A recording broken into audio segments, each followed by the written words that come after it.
Hi friends, welcome to Govardhan trading Telugu. ఈరోజు option selling అయితే bank Nifty ఎక్స్పైరీలో అయితే చేయడం అయితే జరిగింది.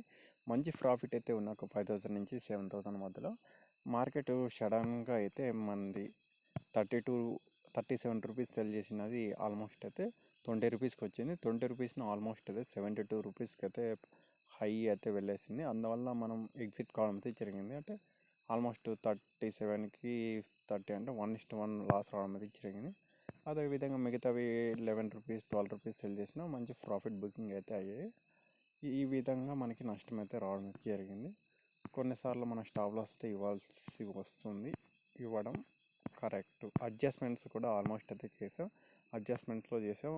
ఇంకా రెండు కూడా ఇందమని అయిపోవడం వల్ల మనకి కాల్ ఆప్షన్లో ప్రాఫిట్ రాదు, పుట్ ఆప్షన్లో ప్రాఫిట్ రాదు. కాబట్టి ఓవరాల్గా ఎగ్జిట్ కావడం అయితే జరిగింది. ఇది ఇంకొద్దిగా మనము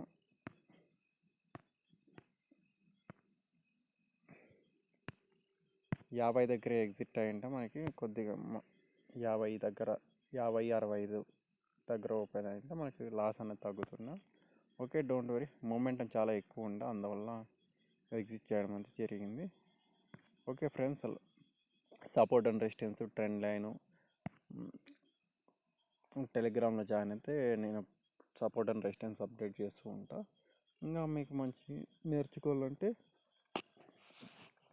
ఆప్షన్ సెల్లింగ్ సంబంధించి కాల్ పుట్ ఆప్షన్ కూడా నేర్పిస్తా. ఆప్షన్ సెల్లింగ్ ఏ విధంగా చేయాలని, ఫ్యూచర్ అనే ఆప్షన్స్ కూడా నేర్చుకున్నా. ఫ్యూచర్ని ఏ విధంగా బై చేయాలి, ఫ్యూచర్ని ఏ విధంగా సెల్ చేయాలి, తక్కువ డబ్బులతో ఏ విధంగా ట్రేడింగ్ చేయాలనేది కూడా నేర్పించడం అయితే జరుగుతుంది. ఓకే ఫ్రెండ్స్, లైక్ చేయకపోతే లైక్ చేయండి, షేర్ చేయకపోతే షేర్ చేయండి. Bye bye.